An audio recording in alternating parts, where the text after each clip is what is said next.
Association చైర్మన్లకి, మహిళా సంఘాల నాయకురాళ్ళకి, అనేక గ్రామాల నుంచి ఇక్కడికి విచ్చేసినటువంటి కాంగ్రెస్ కార్యకర్తలకి, నాయకులకి, మిత్రులందరికీ కూడా ముందుగా నా హృదయపూర్వకమైనటువంటి నమస్కారాలు తెలియజేస్తా ఉన్నాను. ఈరోజు వరంగల్ పట్టణానికి సంబంధించి చారిత్రాత్మకమైనటువంటి రోజుగా నేను భావిస్తా ఉన్నాను.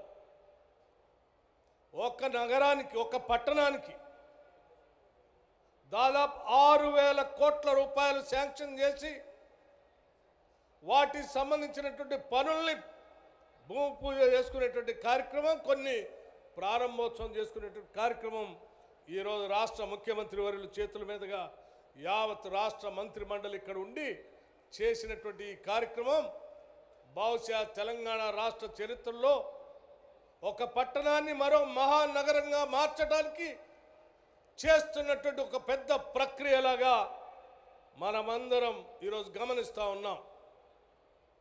మిత్రులారా, ఈరోజు మనందరి ప్రియతమ నాయకురాలు శ్రీమతి ఇందిరాగాంధీ గారి జయంతి.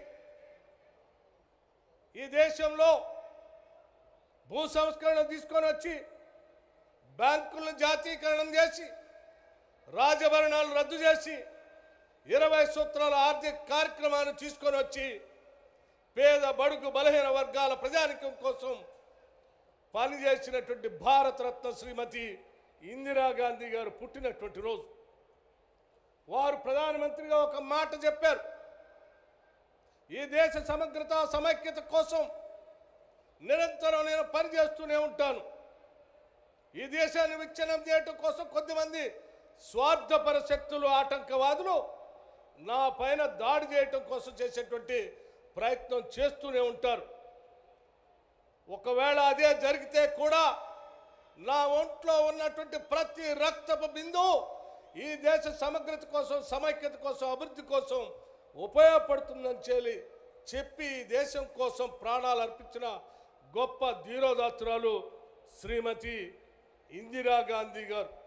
అటువంటి ఇందిరాగాంధీ గారు పుట్టినటువంటి జన్మదినోత్సవాన్ని పురస్కరించుకొని ఈరోజు కాళోజీ గారికి సంబంధించినటువంటి భవనాన్ని పెద్ద ఎత్తున ప్రారంభోత్సవం చేసుకోవటమే కాకుండా రాష్ట్రంలో సగ జనాభా ఉన్నటువంటి మహిళలందరినీ కూడా కోటీశ్వరులు చేయాలని, మహాలక్ష్మిలాగా పూజించాలని, ఆ పూజించడమే కాంగ్రెస్ పార్టీ ముందున్నటువంటి లక్ష్యం అని చెప్పి కూడా ఎన్నికల ముందు చెప్పినటువంటి వాగ్దానాల్ని నిజం చేస్తూ ఒక్కొక్క పథకాన్ని అమలు చేసుకుంటూ వస్తున్న సంగతి మీ అందరికీ తెలిసిందే.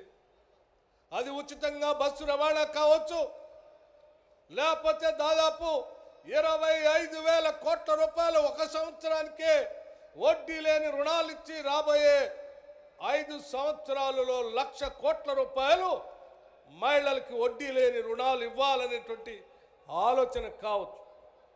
ఇవన్నీ ఆనాటి గత కాంగ్రెస్ ప్రభుత్వం ఇందిరా క్రాంతి పథకం అని చెప్పి రాష్ట్రంలో ఉన్నటువంటి మహిళలందరూ ఆర్థికంగా ఎదగాలనేటువంటి ఆలోచనతో ఆనాటి ఇందిరమ్మ ప్రభుత్వం ప్రవేశపెట్టినటువంటి పథకాన్ని కోరి కొట్లాడి తెచ్చుకున్న తెలంగాణ రాష్ట్రంలో బీఆర్ఎస్ ప్రభుత్వం మొత్తాన్ని వదిలేసి వడ్డీ లేని రుణాల్ని బంద్ చేసి మహిళా ఆర్థిక సాధికారం పూర్తిగా నిర్లక్ష్యం చేసి వదిలేస్తే ఈరోజు తిరిగి మీ అందరి ఆశీర్వచనంతో అధికారంలోకి వచ్చినటువంటి ఇందిరమ్మ ప్రభుత్వం ఆలోచన చేసింది. మళ్ళీ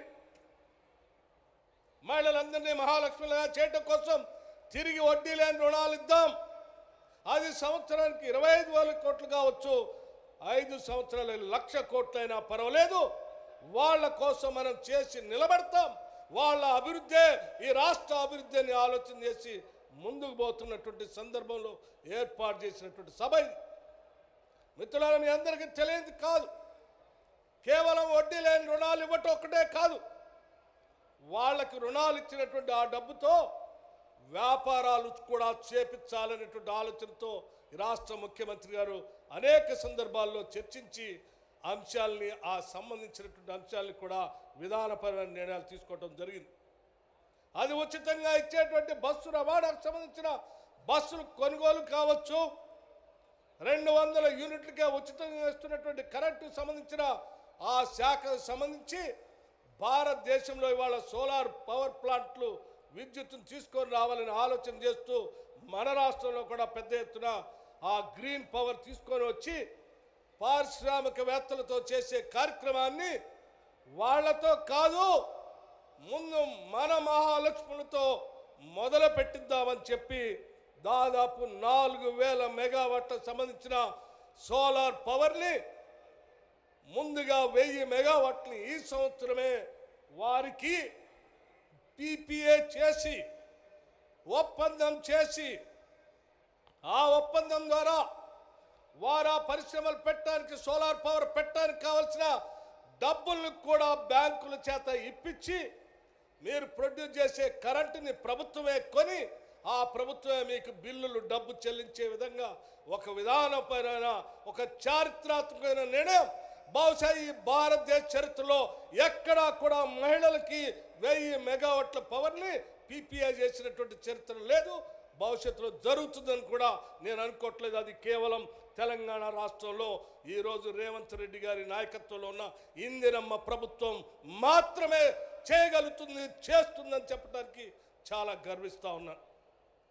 ఈరోజు మిత్రులారా ఆలోచన చేయండి, ఈ దేశ జనాభాలో సగభాగం ఉన్నటువంటి మహిళలు ఆర్థికంగా ఎదిగితేనే ఈ రాష్ట్రం ఎదుగుతుందని, దానికోసం ఏ స్థాయికైనా ఎన్ని వేల కోట్లైనా ఖర్చు పెట్టడానికి వెనకాడేది లేదని చెప్పి విధానపరమైన నిర్ణయం ఈ రాష్ట్ర ప్రభుత్వం తీసుకుంది అని చాలా స్పష్టంగా చెప్పడానికే ఈరోజు ఈ సభను ఏర్పాటు చేశాం.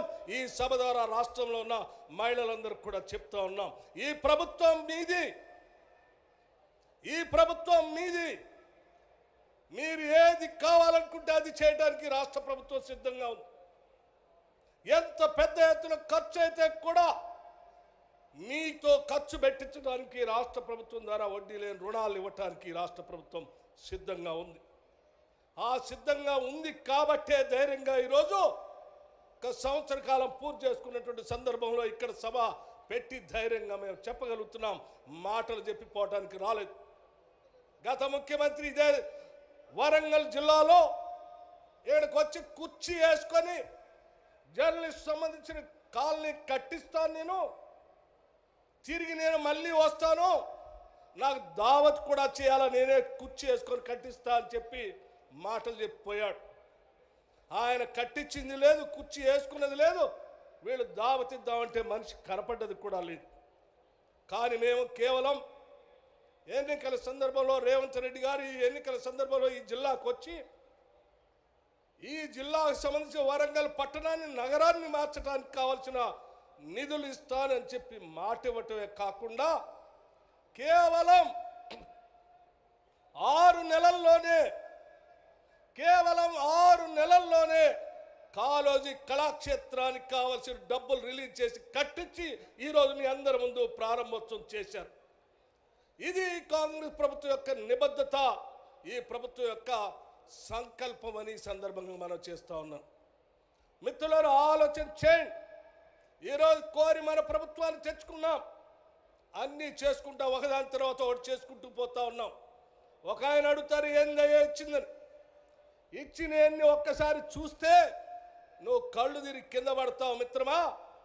ఒక్కసారి మేము కేవలం 10 నెలల్లో ఇచ్చినటువంటి అంశాలన్నీ ఒకసారి చూసుకోండి. మీలాగా 3 ఎకరాల భూమనో ఇంటికో ఉద్యోగమనో చెప్పి మాయ మాటలు చెప్పి మేము వదిలిపెట్టలేదు. పథకాలు చెప్పాం, చేయటమే కాకుండా వరంగల్ అంటేనే స్వేచ్ఛ, వరంగల్ అంటేనే భావ స్వేచ్ఛ, వరంగల్ అంటేనే అనేక భావజాలాలకి నిలయం. ఇక్కడ REC కావచ్చు, కాకతీయ యూనివర్సిటీ కావచ్చు, ప్రతి దగ్గర కూడా వారు భావ స్వేచ్ఛని స్వేచ్ఛగా మాట్లాడుకునేటువంటి స్వేచ్ఛని ఈనాటి ఇందిరమ్మ ప్రభుత్వం మనందరికీ ఇచ్చింది.